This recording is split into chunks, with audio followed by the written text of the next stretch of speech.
ចិនត្រឈឹងត្រឈៃជីវិតកូនស្ងួនសុខដុមរមនីពេលក្រៃព្រមមានតែអ្នកម្ដាយថ្លៃចាំថ្នមរក្សាម៉ែច្រៀងបងពេទាំងកូនមិនទាន់ចេះស្ដាប់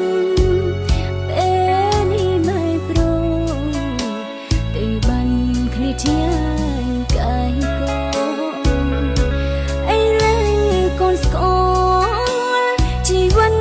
កំព្រាដូចក្បូនដូចបានពីលោកកាសងពីភពផែនដី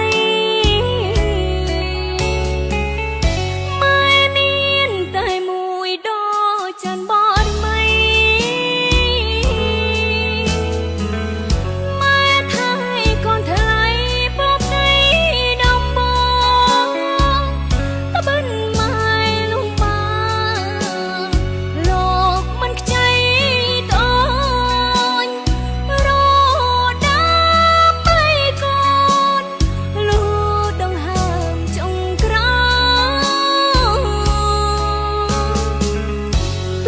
ពីភូមិលោកទាំងមូលក៏ដោយនៅរកមិនឃើញរូបលោកអ្នកមានកូនថ្លៃ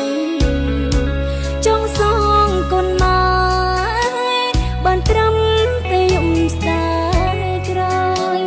នឹកអ្នកម្ដាយណាស់លោកអើយសត្រឹម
ធ្ងន់